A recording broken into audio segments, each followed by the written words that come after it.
It's with great pleasure that we welcome Kamila Shamsie to this second half of our conversation on writing and reading. Just a short introduction. Kamila is the author of 6 novels: In the City by the Sea, Cartography, Salt and Saffron, Broken Verses, Burnt Shadows, and most recently the book that some of us have been reading, and we've been reading in the last hour together, A God in Every Stone. Burnt Shadows was shortlisted for the Orange Prize for Fiction, and A God in Every Stone was shortlisted for the Bailey's Prize, the Walter Scott Prize for Historical Fiction, and also the DSC Prize for South Asian Literature. 3 of her novels have received awards from Pakistan's Academy of Letters, and she is a Fellow of the Royal Society of Literature, and in 2013, very excitingly, was named a Granta Best of Young British Novelist. She grew up in Karachi, and she is now based in London, lives in London. So Kamila, you're very, very welcome. Thank you. Very nice to be here. Thank you all. You have kindly agreed to give some readings, one at the beginning, one at the end, and then we'll have discussion in the middle. And I think you'll all enjoy this. One of the readings that Kamila had thought to give is from the second burqa scene that we were touching on earlier. Right, so this is 25th April 1930. We have the Englishwoman Vivian Rose Spencer in Peshawar. She's discovered something the night before that makes her really not want to be with the other her compatriots really, and all the women and children, English women and children, have been ordered to leave Peshawar because there's a lot of trouble in the city. So here we are. And there's a man called Remick who appears. He's a political agent, rather unpleasant one at that. Walking through the train station and across the railway bridge, Viv was able to consider the burqa as the invisibility cape she had longed for as a child. Beneath the white tent, she moved in an entirely private sphere, unknown, unseen. The policeman standing near the station lavatory, who had taken note of Miss Spencer as she entered, paid no attention to the woman in the burqa who emerged. The English women and children who waited on the platform for the train to evacuate them from Peshawar looked straight through her. Remick, who had personally accompanied her here from Dean's, was too busy sneezing loudly into his handkerchief to pay attention to a local woman whose steps didn't falter as she walked past him, though she ducked her head so that the shimmer of her blue eyes wouldn't be visible beneath the face mesh. Beyond the bridge at the end of the metal road, Kabuli Gate was open, a doorway into a world entirely unlike the one she was leaving behind. Viv steadied herself against the railing of the bridge, looked over her shoulder towards the train station. She might just have enough time to return before anyone noticed she'd disappeared. Another few minutes, though, and someone would raise an alarm. The woman in the white burqa would be mentioned. Remick would understand that she'd set out to betray him, to betray the empire itself. She tried to see if she could recognize Remick among all the Englishmen gathered on the station with their wives, but her latticed vision made it impossible. She pulled at the face mesh so it was a few inches away from her eyes, squinted, cursed men, dropped her hand, and continued on to Kabuli Gate. It was true, all the troops had withdrawn from the walled city, but the cry of "Peshawar has fallen," which had sent everyone at the club into such a panic the previous night, seemed ridiculous as she walked through the wide open gates and into the bustle of the street of storytellers. The smells of cooking meat, the calls of traders, the variety of turbans, it was all as before, but even so, something was off-kilter. It took a little while to decide that the difference was in her. In making her just another local woman, the burqa took away her very English right to be eccentric. Now she couldn't stop and stare, point to things that struck her as unusual, ask questions, enter all male domains, expect to be treated with a certain deference. She'd never known she'd expected this, simply by virtue of her race. So it's me, she told herself. All that's different is me. But she knew this wasn't true. She had left the Peshawar club as soon as she was able to slip away from Remick the previous night, returning to Dean's to sit on the ledge of her bedroom window, smoking cigarettes and drinking gin from a bottle, listening to crickets and nightbirds. If she closed her eyes, she saw corpses laid on corpses, pale hands lifting the dead out of their own blood and throwing them like broken dolls into the back of a lorry.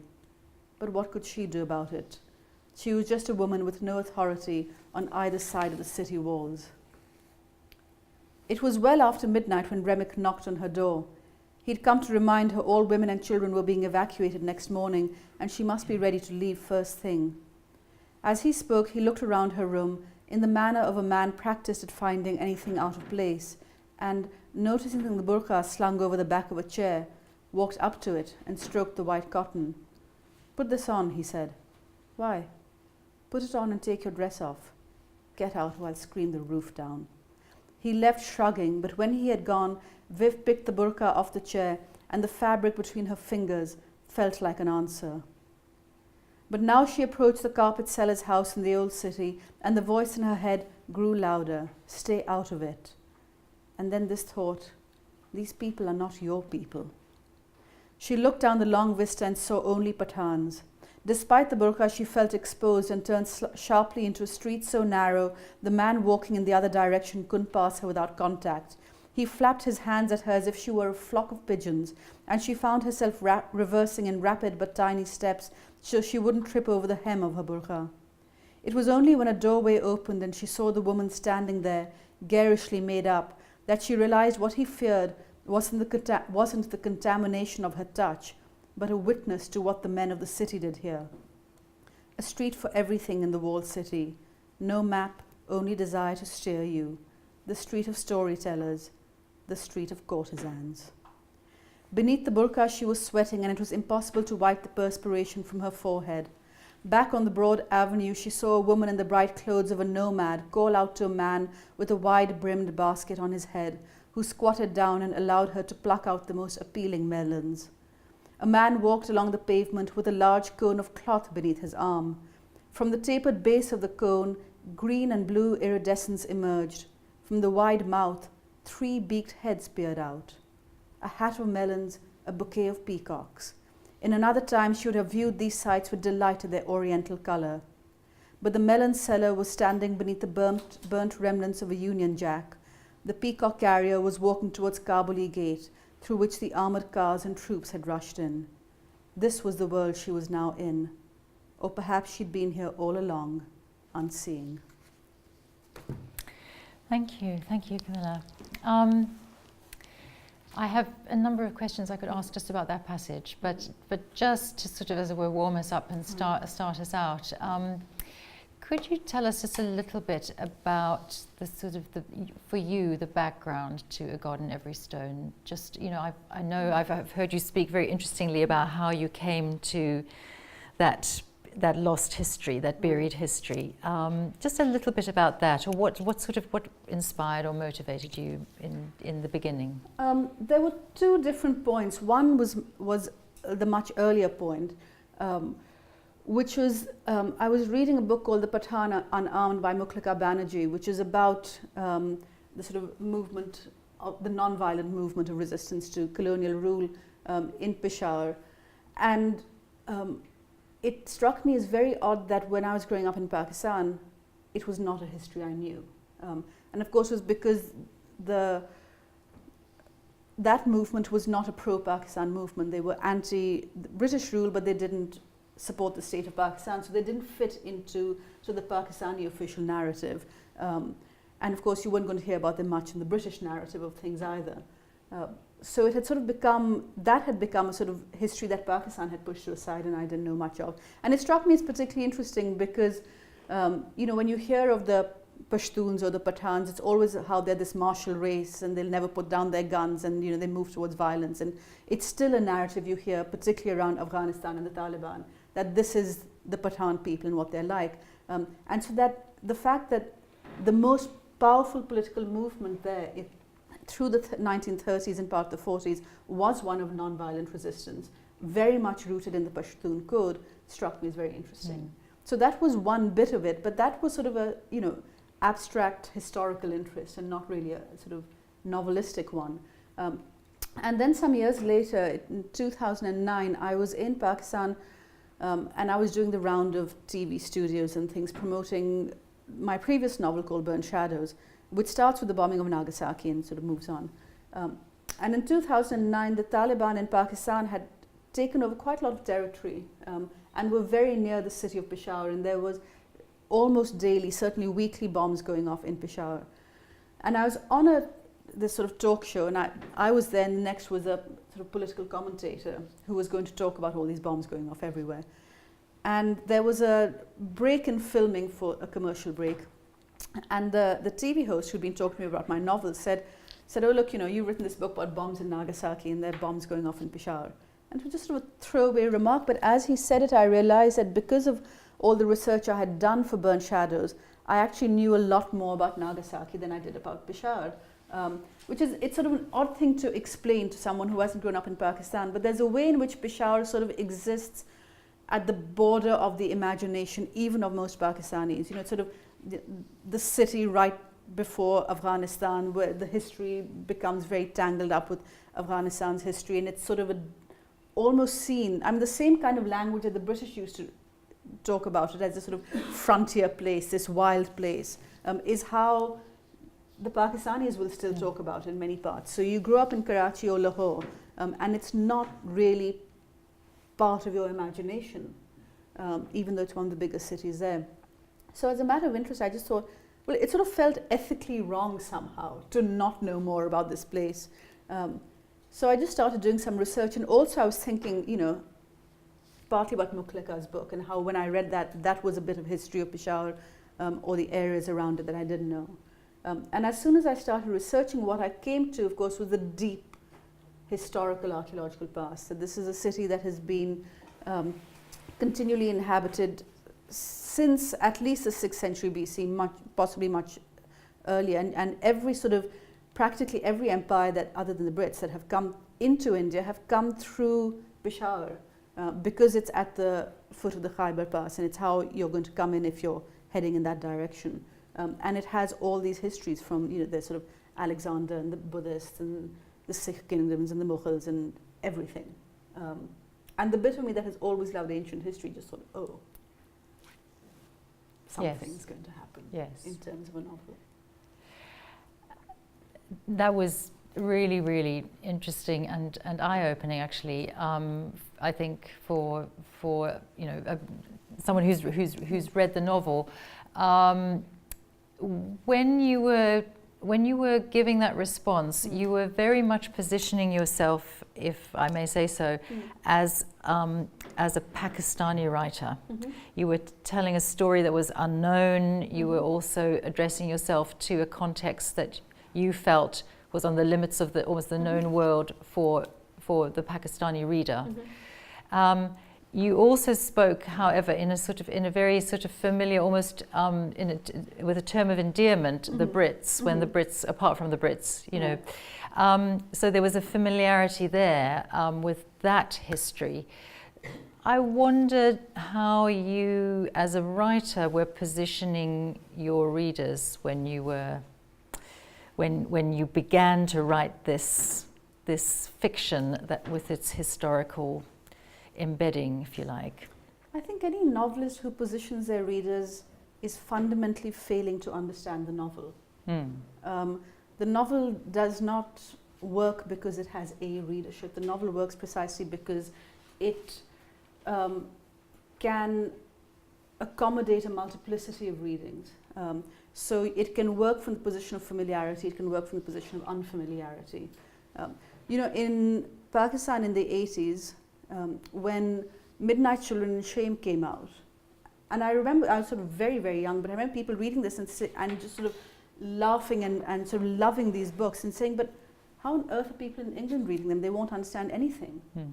Because of course there was so much in there that was very, very familiar. And I remember at one point, a Pakistani I know, talking to this wonderful Kashmiri poet called Agha Shahid Ali, who'd been my teacher, and saying, making this point that, how do these people in Britain understand these books?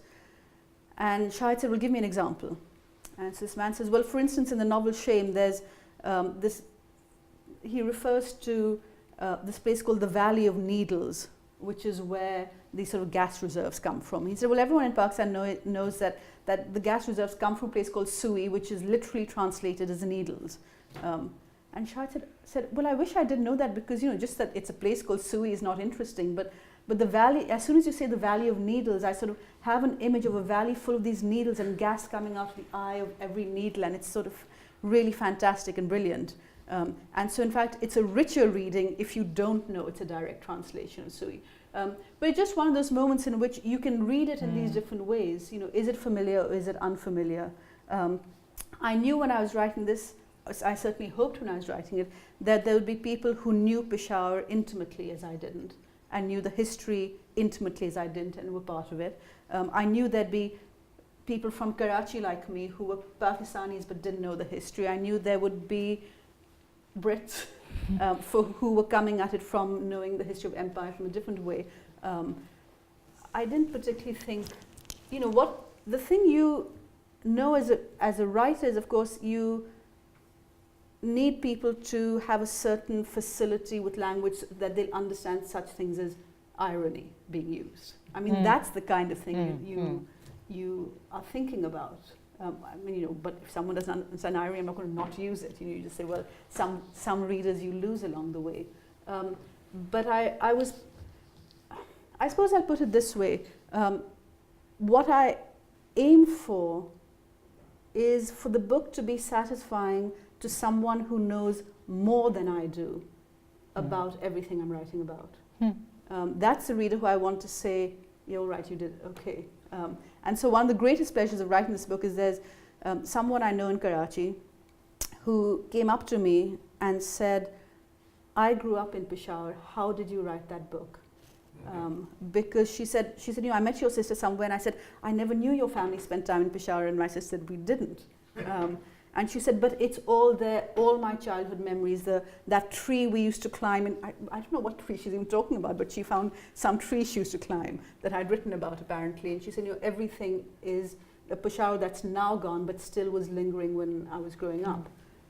So that makes you feel very pleased, So yeah, it is always, it's never, I think, to start ever with the assumption that I'm going to teach people, or I have to talk down, or I have to assume that my readers know less about the subject. I think there's a real failure in a novel when that happens, because why would you ever want to write a novel where people who know the subject feel bored or talked down to? Can you say a little bit more about the remarkable story that you weave?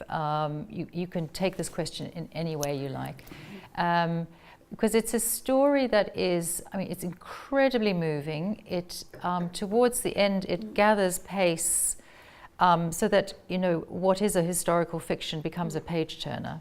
I couldn't put it down, and it's a cliche, but it's true. How can you just talk a little bit from your perspective as a craftsperson, as a maker of stories, how that worked for you?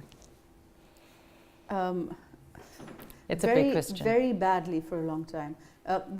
What is now the end of the book, which is the scenes around that particular instant, the street of storytellers with Najib and the young girl, was actually the first thing I wrote. So that was going to be the beginning of the novel, and the novel was going to move forward from it. Except as I was writing it, I thought, no, actually I'm really interested in... So there was this figure of this older brother who was just, he was sort of one sentence in there, or three sentences. And I thought, actually, I'm really interested in him, because one of the sentences was, here was this man, he used to be in the British Indian Army and was now in this sort of unarmed army. And I thought, well, actually, I'm interested in him. So it became this weird thing where I thought I was going to start in 1930 and move forward actually to the present day. But I instead started in 1930 and then thought, no, I want to go back to how these characters got here. So it was sort of very upside down, but I still had the idea that I would keep going forward. So in fact, the first draft of it, I had these sort of 3-chapter sections. There was one 3-chapter section in 1915, one in 1930, one in 1947, one in 1966 or so, one in 1983. And I was writing my way through them and getting more and more stuck and realizing something had gone very, very, very badly wrong. And then I realized that actually for me the novel was in the 1915 and 1930 section, and everything I'd done since then wasn't working. So I deleted 10 months of work. and then went back to what was really at that point about 60 pages, and then the 60 pages became the novel. And what now happens, at least for this reader, is that everything, as it were, converges on that point. You know, once you've read the novel and think back over it, it all sort of homes in to that point. Good.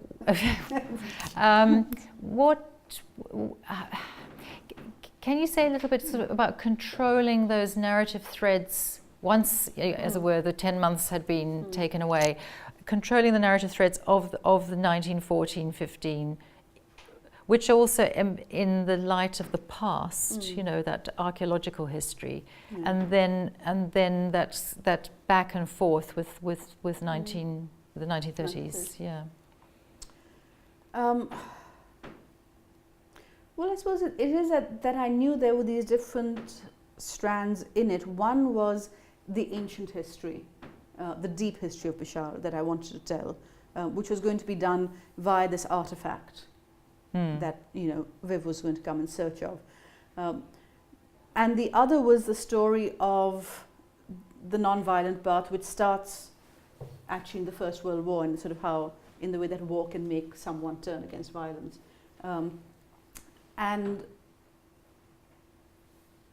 But actually, in some odd way, what really was the centering thing was a story from the 6th century BC of a man called Skylax, which was sort of a story that is, there are very few details in history, so a lot I was making up, but what we do sort of know, or at least Herodotus tells us, so we kind of know. Actually, other people tell us as well. In the 6th century BC, the Emperor Darius sends a man called Skylax to chart the course of the Indus River, which is then at the border of the Persian Empire. And he wants him to chart it so that Darius can then send his fleet and conquer much of India. So that was the first thing, and I just sort of liked the idea of this man called Skylax. But the more I read, and there are these little snippets you find here and there. So for instance, Skylax was from a place called Karaya. And Karaya was part of the Persian Empire, but it was sort of at the furthest point. So it was, you know, it was to the absolute west of the Persian Empire, in the way that Peshawar was to the absolute west of the British Indian Empire. And the people of Karaya at some point revolted against the Persian overlords. And a man called Skylax, about 30 years after our explorer Skylax made his journey, and we're told he's sort of greatly trusted by the king, by the Emperor Darius, to be given this role. He's sort of honored by the Emperor Darius. And about 30 years later, there's a revolt in Karaya against the Persians. And a man called Skylax writes a very sort of glorifying history of one of the princes who leads that revolt. We don't know if it's the same Skylax, but we do know that first Skylax, the navigator, was a writer. He wrote great tales of his travels. And it just struck me as, wouldn't that be really interesting if the Skylax, who was so honored and trusted by the king and helped him conquer further parts of the empire, that 30 or so years later, that man, actually his loyalties are with the place of his birth, and he sees his people as essentially colonized, and wants to be on the side of those who are fighting the king. And you know, that story, sort of as it revealed itself, that became Qayyum's story. So that became the story of the 1915-1930 soldier. And because Skylax was the man who this woman Viv was interested in, his artifact belonged to him. So it also, even though he's not in there that much, but his story sort of became the grounding and centering thing from which everything else in the novel really radiated. Yes, there's a both convergence onto that point through the narrative and then a radiation out. With the accent on radiation out, I'd like to open out now to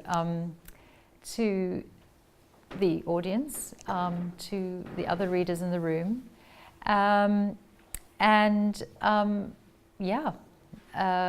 there are many people actually who've read the novel, and others who've just started dipping into it. So everybody is very welcome, whatever, you know, whichever way in you want to go. So is there anyone who'd like to start out? Ed? There was an interesting comment at the start where you were saying the sort of, when you're talking about different audiences and the kind of Pakistani view or views of empire, and then almost as a sort of throwaway comment you said something like the Brits and their view of empire. I was wondering, you know, what is that, and is there one, or how do you think that, and how does your novel kind of add to, push against? Is it interested in kind of shifting that, or how do you think of that?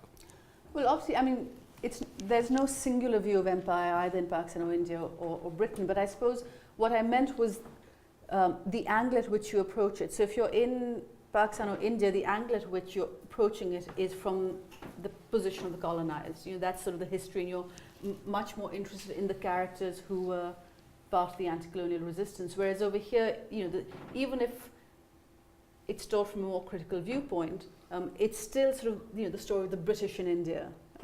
So it's just where the weight falls. I do think there's been, you know, rather depressingly in the last 10 or 15 years, you know, I think about 20 years ago you could have made the assumption that the whole sort of, you know, the empire was a force for good. That whole narrative seemed to be sort of disappearing, and there was some embarrassment around it, but we seem to be coming back to it in a rather disquieting fashion. I mean, of course I'm pushing back against that, you know, and I'm pushing back against that via a character who the English woman in it, who starts very much believing in empire. And it's interesting to me to have a woman who, because originally she was a man, I mean that character was originally a man, and one of the things that happened when I decided to make it a woman was it just became this sort of really interesting thing that, of course, in 1915 or so, you have, or just before that, you have the suffragette movement, and you have sort of stirrings of sort of, even though no one's asked for independence, but of anti-colonial feeling. And Gandhi was one of the people to actually make a connection. Although he did it in rather sexist language, but it was sort of like, look, even these women are, you know, standing up against the might of the British government, and we should, you know, do that. But there's an interesting juxtaposition there, that sort of the English men were running the world and not allowing certain rights to either English women or to the colonized. And so it became sort of an interesting way to look at it for me, was to start with a woman who's anti-suffragette and pro-empire, and then to sort of follow her as she begins to change her views first on one and then on the other. Okay.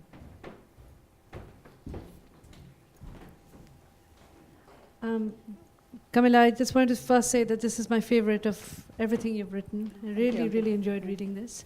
I have a big question and a little one. The big question is, you know, I really liked the way in which you portrayed the sort of clashing imperatives, you know, of identity, you know, like where, you know, she's of course working for God and the country, but she's also an outlier, you know, she feels very estranged from the sort of circuits of power, and she's happiest when she can actually sort of relay power to someone like Najib, you know. So, I mean, I really liked the way in which that sort of Foucauldian sort of nexus of knowledge and power circulated in the novel between Beg and Viv's father and Viv and Najib, and you were really unsettling sort of, you know, fixed sort of, you know, binaries about, you know, colonizer and colonized there. You were kind of saying it's much more messy, you know, and there is sort of great sort of epistemological sort of, you know, promiscuity in the way knowledge is produced, you know, and I wondered if you could say a little more about how the novelist, you know, I mean, we've had the historian sort of version of this, we've had sort of, you know,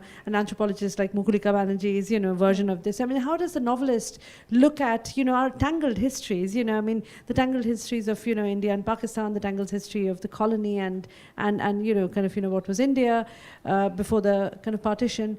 That's kind of the big question. The little question is about, you know, the burqa, you know, the bit that you read about. And one of the kind of very powerful moments of the novel for me was the bit where Qayyum's little sister feels suffocated in the burqa when she's put it the wrong way around, you know. And so this sense that, you know, it's that the burqa is there for people to see its emancipatory force is kind of a kind of a bogus one, and you expose that, that Muslim women have all kinds of responses to this thing that's imposed on them physically and, metaphysically, And so anyway, these are my two little questions. What was the question in the second one?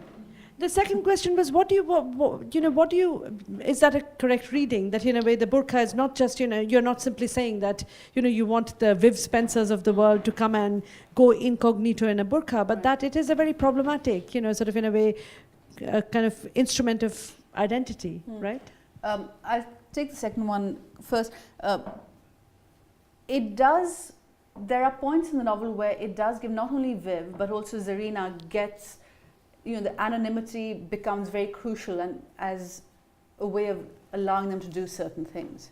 So I'm not denying that part of it, that there are certain things they're able to do because they do use it as, it is them using it. And it's, Viv is less interesting to me than the women of Peshawar, who at times will put on a burqa and go in a place they're not supposed to be, and go and do something they're not. But of course it is a confining patriarchal thing, that so even when they're going out and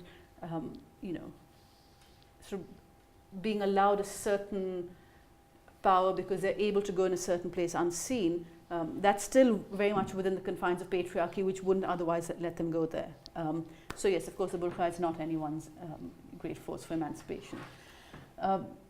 The question of how a novelist takes on these things, well, I think the novelist has the certain luxury that you can say, look, I'm just telling these stories, and you can choose which stories to tell, and you might smash up 5 different stories into one sort of thing. But it is, I suppose, you look at, what you're trying to do is to bring out the human cost of things. I think is what a novelist does with history, is to look at human cost, and to do that partly because it's dramatically more interesting than showing where stuff went wrong, when stuff went right. But it is to say that actually, when we do through the big categories, when you say the British, but within the British there was men and women, and then there was class, and then there was sexuality, and then there was, there are all these other things within that, which are going to complicate it in all kinds of ways. And then there's just, human desire and personality, and what you're fighting against. And so what the novelist can do, I think, is to say, well, let's take some of these elements and mix them together in a character and place them next to another character, and see what that interaction creates. Which is not to deny that there are certain overall structures of power.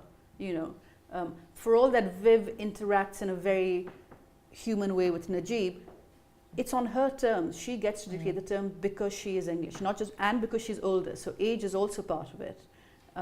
But so, her Englishness is very much a part of it. That she can go to places he can't go, and all that sort of thing. So there are, it's not to deny the power structures that exist, but to say that within that, it gets messy because there are so many other power structures within the big one of empire.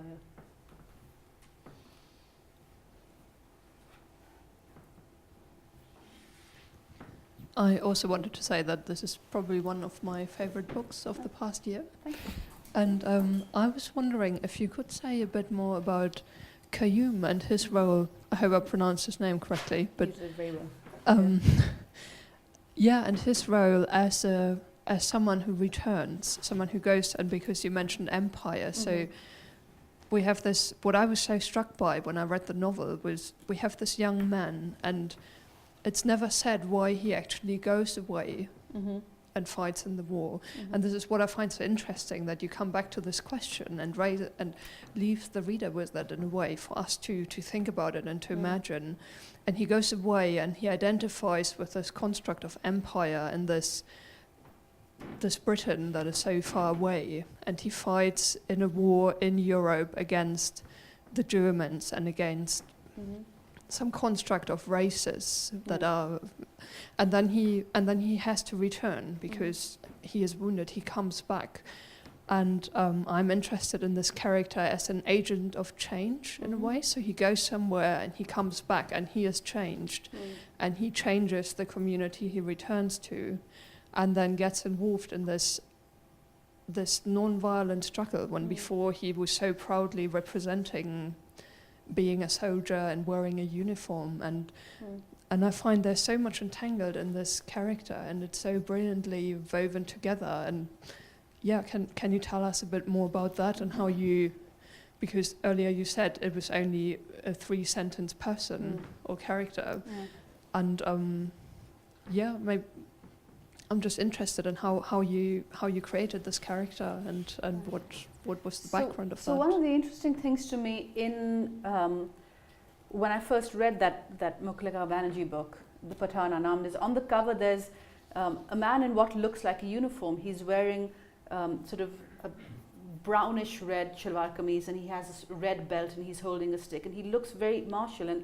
And one of the things that I think was really brilliant in the way that Abdul Ghaffar Khan, who started this non-violent movement, that he did was to create an unarmed army. I mean, the sort of non-violence, it was a non-violent struggle, but he said we will be an army, and there were battalions, and there were leaders of the battalions, and there was it was sort of taking that militaristic ethos and saying we will still be, stand by a sort of militaristic ethos, but it'll be a non-violent one.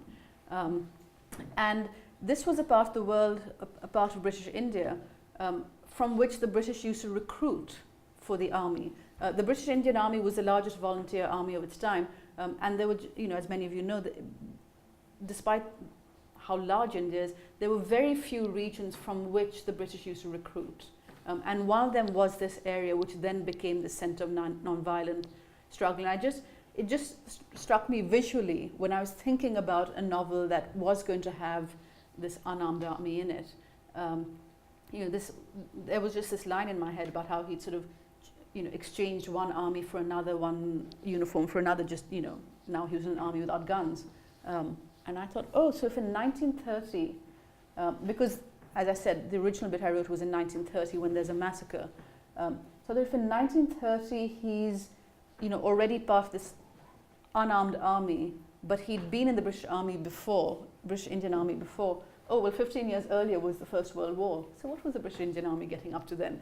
So literally I sort of went and then was reading a lot of the letters that soldiers wrote home.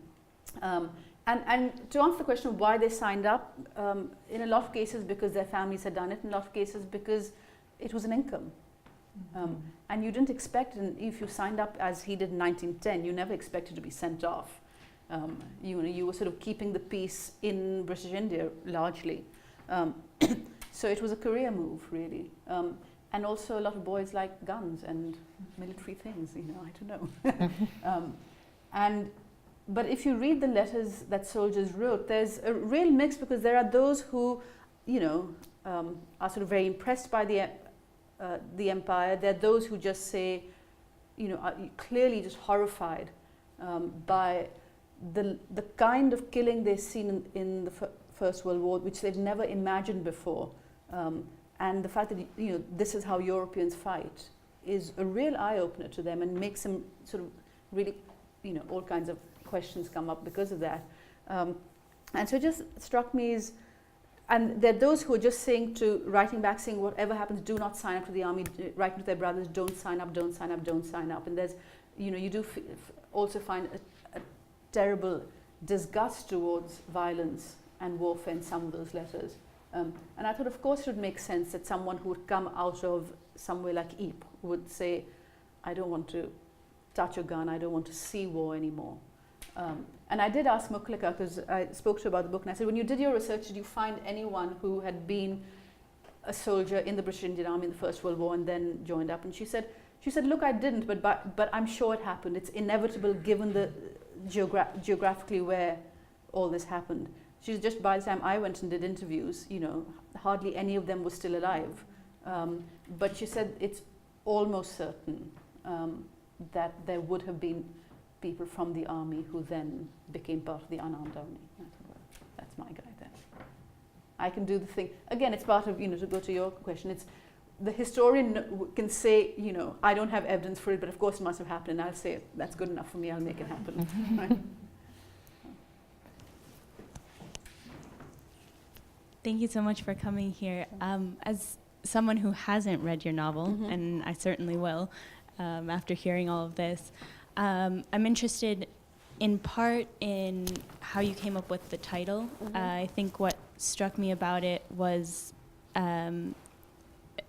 that it sounds very similar to The God of Small Things, which is a novel that stuck with me a lot, and I was wondering if there were any connections or what the thought process was as you were creating that. And then secondly is, as the author, how much of your own experiences and personality and history were projected onto any of the characters in the book? So how the title came about was my editor said, it's Friday, on Monday I'm going into an editorial meeting, we need a title. I'm terrible at titles, I can never do them. So this went through about 1 million different titles, and then I had sort of a list of possible titles, and one of them was, there's a line in the book when the character Viv sort of looks around this area of Peshawar where there are the remnants of these ancient statues of Buddha, and she sort of thinks rather dismissively, there was a time when the people of this area knew how to find the God in every stone, which was just a sentence I liked. So I had the God in every stone as one of sort of, you know, sort of 20 titles, which I sent to a friend of mine who said, oh, I quite like the God in every stone. I said, yeah, there's something not quite right about it. And he said, rather than the. And I said, oh, yeah, okay, I like the sound of that. Publishers, here we go. So no, the God of Small Things wasn't in my head at all when I did it. And largely it was an act of desperation, which is usually the case with my titles. As for projections of myself, they're projections of the things I'm interested in. But I mean, sort of my own life and personality, you know, it's sort of the least interesting thing to me when I'm writing. So it is the things that I'm interested in. It's the historical periods and points of view, and you know, all of that obviously is going to come into the novel. But I don't think I'm in there particularly in any of the characters. I suppose Najib, the 11-year-old boy, may be the closest, just because, you know, he loves those things of history that I loved when I was 11. You've spoken about the relationship between the ending of the novel and everything that comes before it. What I wanted about was there is at the end a very strong sense of dislocation or disorientation from everything that has come before, in a sense, when everything starts speeding up on that day.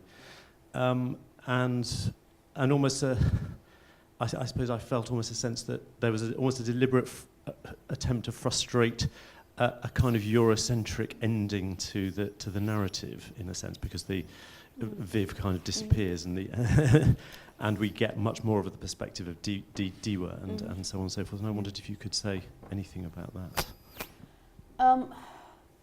It was, I wouldn't say deliberate, but because this novel was written in so many different stages, and actually, so the end where Viv hardly figures was one of the first things I wrote.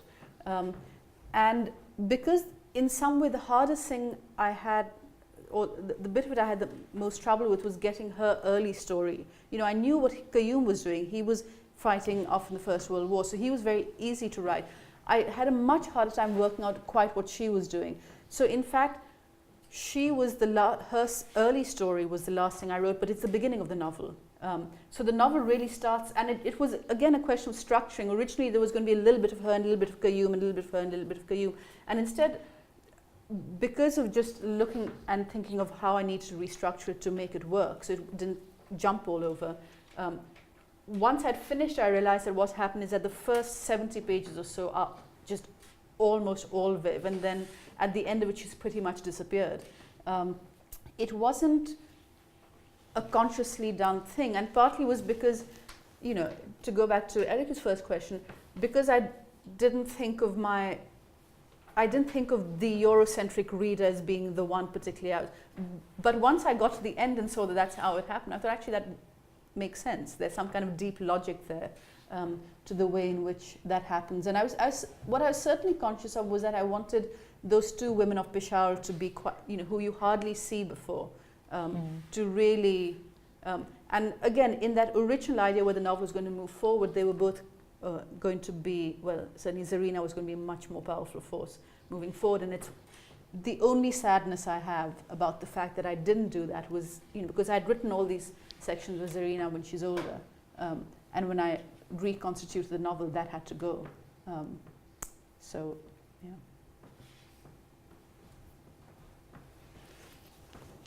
Thanks. I just wanted to say that Najib is a really appealing character to me, and he's the person I liked most out of the characters in the book. But one of the sections that interested me was when his relationship with Viv and how she kind of introduces the idea of the museum to him, and she's like, "Oh, have you ever been there?" And he's like, "Oh no, it's for British people." And I just wondered if you could say a little bit more about that. Is that something you think people did feel at that time? Do you think it's maybe still the case or anything like that? Well, it's not still the case just because there aren't very many British people in Pakistan, but the museums are still there. But the museum, actually, I went to the Peshawar Museum, and because of all the research I'd done, I knew the figures for what the attendance was at the Peshawar Museum in the 1920s, when Peshawar was a city of, I don't know, 20,000, 30,000, 50,000 maybe. Now it's a few million. It had more visitors in 1928. Than it does today. Yeah. But it was an extraordinary thing at the Peshawar Museum, and still is. So they did have, at a certain point, they made an attempt to get people in, but the archaeologists sort of at the top level were English, although you did start to see more Indians getting involved in it. But there was a sense that this was sort of an English project, and the English very much made it an English project, that they were in the line of these great rulers who had come here and who they were excavating, and that was sort of part of this narrative that was being created, that all these great rulers came and we are the new great rulers. And for someone like Najib, again, there would be sort of a class element, and but for someone like Najib, his schooling wouldn't have included all of this. So while it isn't true that only the English went there, there would certainly have been a lot of Peshawari boys like Najib for whom the museum, which sort of was outside the walled city. I mean, that's also part of the geography. The geography of Peshawar was such that you had the walled city, and then you had the cantonment, and in between you had the railway and then the museum very near it. But the museum wasn't within the walled city, and if you were a boy like Najib, you probably almost never left that, because the walled city was pretty much your domain. So the geography of it was also sort of fairly crucial. Kelly. So my question is about writing Pakistan. I mean, to what extent would you think the novel is informed by, contemporary politics? Because I think to me the novel is a kind of, does the kind of work by deconstructing Pakistan as, in global or contemporary imaginary, like, its affiliation with, questions of terrorism. But then you go back to all these, as you said, deep history of Pakistan. I mean, does that have anything to do with contemporary politics? And the second question is your identity as a writer, writing about Pakistan from, outside Pakistan. I wrote this in Pakistan. Oh, in Pakistan. I didn't. Well, no, that's not true. I wasn't yet a British citizen when I wrote it, but I wrote it, most of it in Pakistan. Right. Yeah. Okay, then it might not be a good question to ask, because I was interested in how whether distance matters, like whether it matters, when writing about Pakistan, like the geographical distance or geographical proximity. Yeah, I've never really bought that line. I know lots of writers use it. I've never thought it had any validity, actually. This question of whether you're far or you're near. First of all, if you're writing about Peshawar and you're sitting in Karachi or London, doesn't matter very much. And if you're writing about 1930 and 1915, really doesn't matter where you are. But also, it seems almost that when people say, writers have to be away from place to get distance, I sometimes think, really? really, does a writer not always have distance? I don't know a writer who would sit in London but not write about London with distance. I think part of being a writer means you have that bird's eye view, regardless of location. So, I mean, again, I'm not saying it isn't true for other writers, just that it's never, for me, made sense. And partly it is because I write, I spend my winters in Karachi and I write very well there. I write, because I'm it's not for any deep psychic reason. It's I'm living in my parents' house and someone else is doing the stuff of, buying the milk and making lunch and all that kind of thing. But because my books are a lot of them is written in Karachi, a lot of them are written in London, a lot of them are written in a writing retreat in Tuscany I go to, and I couldn't look at it and say, well, this chapter was written here. It doesn't. I just move around, so that doesn't particularly make a difference. What was the first part of your question? Whether the novel is informed by contemporary context. Yeah, I mean, my interest is very much in contemporary politics, and I do think a lot of, this is not a book that would have been written in 1930, even if it's about events of 1915 and 1930. It's not a book that had been written in 1947, which, I hope that there's historical fidelity in there, but the things I'm interested in, the stories I want to tell, and the entire way in which I became interested in the subject was very much grounded in the contemporary, and I think that is there in the book as a result. Time is running on. Did I see a hand just inching up there? Shall we take that as the last question, and then I'm going to invite Kamila Shamsie to close with a reading. Yes, please. Thank you so much for being here and for talking to us. I'm actually an anthropologist, so I'm really interested that at the basis of this is an anthropological book, which I haven't read, unfortunately. But so in anthropology, a long time, an accusation has been it's a justifiable accusation that anthropologists write about the worlds they write about with this omnipresent, omniscient kind of view. And I'm just interested in many of your books. You have this quite omniscient view of crisscrossing time and places and distance. Whether in this particular one it was actually a kind of intervention almost against this kind of anthropological view. Does that make sense? I think that would probably be something that a critic would be in a better position to say. I mean, it wasn't, again, so the honest truth about writing is that when you're writing, you're not asking the questions, why am I writing this? What am I responding to? Which doesn't mean you aren't responding to and against all kinds of things. It just means the writing comes out of a different place.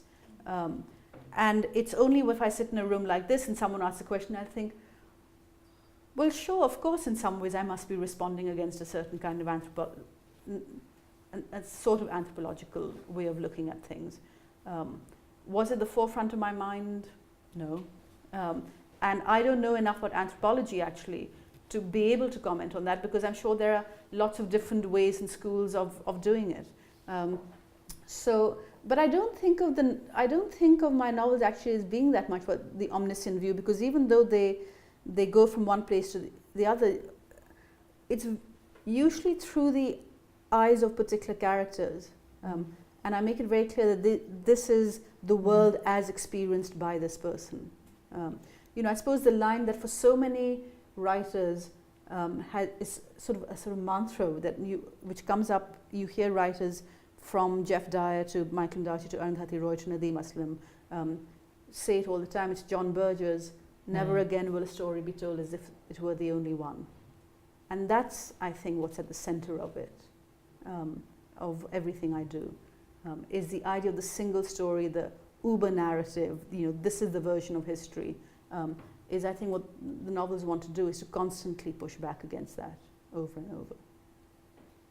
And then, if you don't mind my saying, then there's lovely jeweled details, like the peacocks in the basket and the skein coming in. But you're right there inside the detail almost. So there's at those points no omniscient view at all. But on that note, could we ask you to close with a reading. And then we'll simply sort of break for some more refreshment, and you're very welcome, I'm sure, to come and ask questions, individual questions of Kamila Shamsie. So this is, I almost never get to read this because it's near the end of the book, but it was, as I said, one of the first things I wrote. So this is the young man Najib Gul. It's a day of protests against the British. His brother Qayyum is deeply involved in these protests. He's not interested. He wants to go outside the walled city and meet Vivian Rose Spencer, who's arrived back in Peshawar after years, his old teacher. But as he's going, he realizes that trouble has broken out and that his brother is at the center of it. So he goes up to the roof of what really is called the Street of Storytellers, or Qissa Khwani Bazaar. So he goes up to a roof to try and look down and see his brother and see what's happening, because it's sort of this street, and at one end you've got the British, and at the other end you've got these men of Peshawar protesting. And there are houses on either side lining it. So he sort of managed to get to this house and go up the roof to look down at what's happening. And everyone else on the roof is a woman. So it's all the women and children, because the men have gone out to join this. So he is where he should not be as a young man of Peshawar, which is up there among the women. But there's so much going on, no one's really paying much attention, because they're all looking down at what's happening on the street below.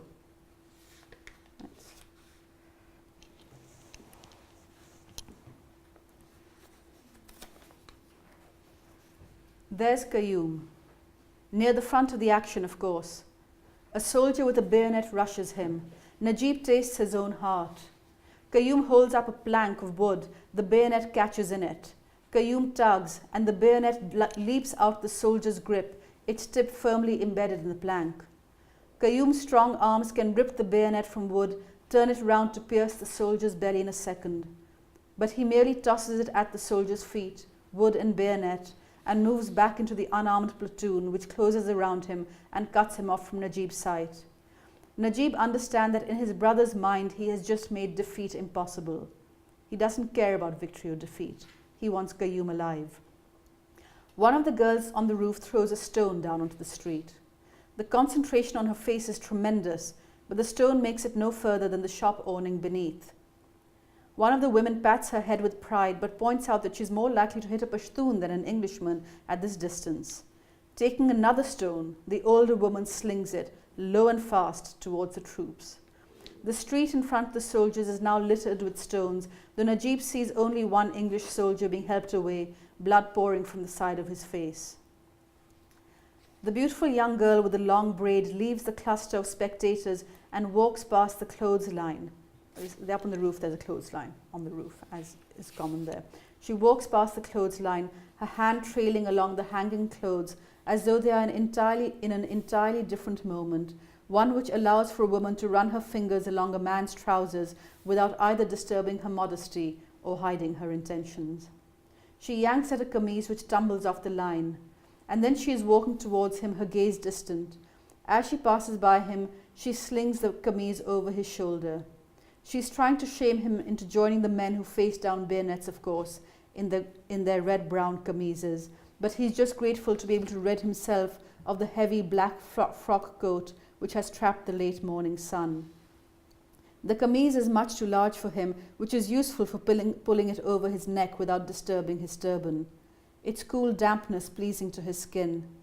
He knows exactly the area of fabric near the shoulder which was bunched in her fist. Stepping away from the discarded frock coat pooled at his feet, he knows it will give him a reason to return.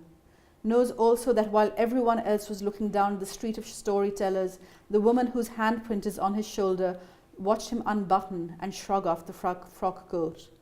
What did she make of him picking up the razor to cut the undershirt away from his slim body? He allows himself to imagine the banter of early married life. I did it because I didn't want to disturb my turban, he'll say, and she'll reply, oh yes, oh really? Then why arch your back and rotate your shoulder blades in that way which made every muscle surge here and here and here? All this is a few seconds of diversion, a few seconds to imagine a future in which today is remembered for the start of love. And then gunfire again. Thank you very much. Let's join in thanking Kamila.